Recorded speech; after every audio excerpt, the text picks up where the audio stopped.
everyone, it is Rushni of glamazini.com bringing you light and laughter par usual.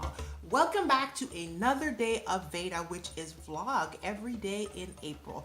And that means that I have challenged myself to put up a video every single day in the month of April 2019. And today I'm bringing to you 5 regrets I have about my natural hair journey. Trying too many products. I've been on the internet as long as the natural hair community has. I was actually one of the first people to blog and post YouTube videos about my natural hair journey on these hair internet streets.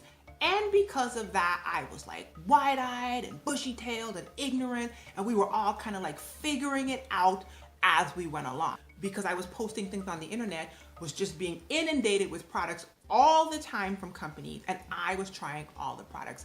And I regret it. You know why I regret it? Because now in my natural hair journey, like 20 years into the game, I realized that my product routine is best when it's simple. So like all of that stuff in my hair, I don't need it. All of those steps and potions and smoother sheens and girl, I don't know. I don't need all that stuff. My hair personally thrives when left alone. I feel like it was just clogging up my scalp, messing up the hair strands, weighing them down, making it oily and gross. But you know, I was excited to try it. Lesson learned. Feeling like I couldn't do stuff with my own hair because of what we consider to be like a natural police. So there was just like this group of real purist naturals, and they still exist, I think, but I don't think people pay that much attention to them anymore because we're a whole lot more free in 2019, honestly. But back in the day when all of this whole natural hair community was being birthed on the internet, there were purists who were like, you are not natural if you do these things. You know, if you color, you're not natural.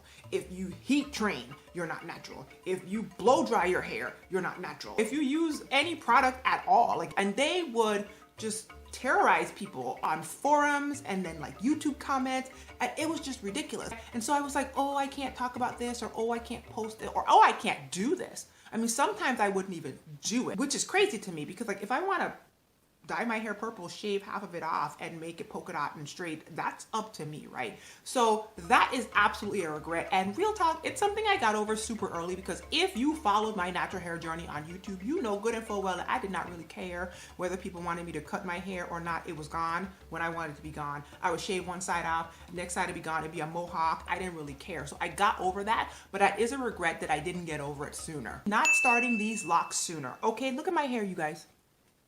It is just a ferocious, beautiful, just crown of what? I can't believe I didn't start these earlier. Quick story, when I graduated from high school and went away to college in 1993, yes, do the math, 1993, I wanted to start locks then. I had always had my hair relaxed up until that point, wore it with a part in the center, straight, that's how I did it. I wanted to start locks, said it to my mom, and my mom said, and come home to whose house?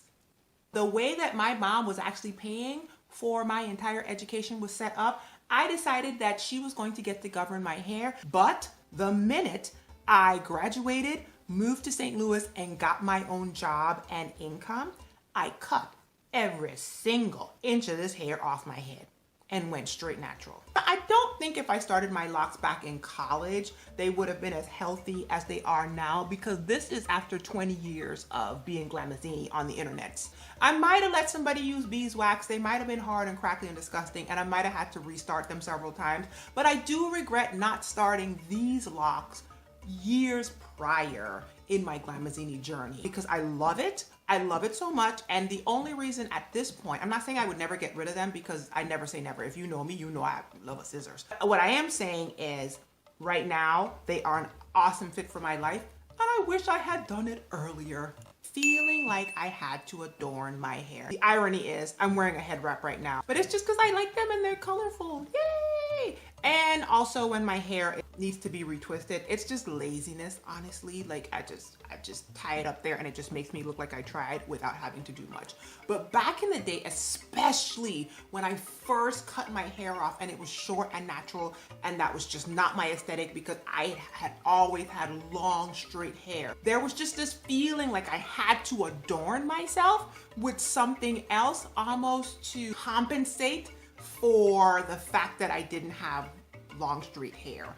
And that was a mental shift that had to happen. I would wear, you know, flowers and headbands and all the clips and bits and bobs. It took a month or two for me to really realize, like, you're okay. You're sufficient without all this junk. It doesn't make you less feminine. It doesn't make you less anything. And since then, I have cut all my hair off. I've grown it back. I throw up hair wraps and scarves and flowers and all the things in my hair, but it's not because I feel like I have to, because I'm overcompensating. And the last thing, number 5, is comparing my hair to other people's, which is always a lose-lose situation. Like for real, I don't know if you are natural now, if you're just a natural enthusiast, if you're a natural hair person supporter, if your mama natural and you're just watching this video, or you just like to listen to me ramble on. Nothing is worse than comparing your hair to somebody else's hair, especially if that is not what your hair does. If you find somebody whose hair kind of behaves like yours, it's still not exactly the same because all of our hair is different. You cannot create another person's head of hair on your head. It just doesn't work. You will drive yourself crazy trying to do it. The best thing for you to do is buy a wig that looks like their hair, girl, because trying to make your own hair behave like another person's hair is not going to happen. I was honestly disappointed when my hair texture came out looser on the top. This is the truth, okay? I always grew up thinking that I had what we categorize as like 4B, 4C hair, but like spongy hair, right?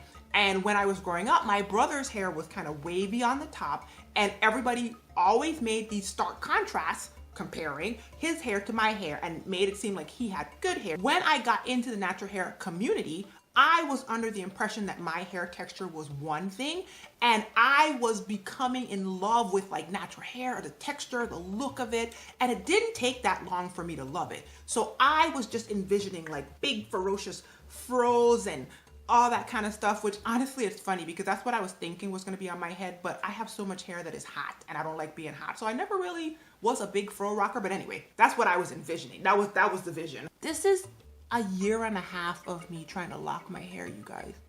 And I'm not saying that I don't love my hair. I love it. Actually, in the locks, I love the little curly cues, but I just thought I was going to have dense fro-like natural hair all over my head. And that's not what's on my head. So to get, the longer it got, to get the top to stay in a fro was just not happening. It would just kind of do that thing like the Office Max commercial guy where it would just flop open like that. And at one point when I lived in New York, I used to just part in the center and go about my business because I was like, it's not gonna stay up anyway. You couldn't tell me nothing about my twist outs, the way these twist outs was set up. And my twist outs lasted for weeks. And you know why? Because the top texture of my hair stayed in a certain way. The sides and the back would be gone. Like there'd be no definition at all, but nobody could see because the top texture hid it. So there are pluses and minuses to my hair texture, and I learned to love it. But I wish I had not compared it to other people's hair textures early on and learned to love it earlier. Those are my 5 natural hair journey regrets. Do you have any regrets about your natural hair journey? Share them with me in the comment section down below. And check out patreon.com/glamazini if you would like to support me. I would love to have you join us. We are having a lot of fun over there on Patreon. That's it. Until the next video, be well, everybody. Be encouraged. Here's your pineapple.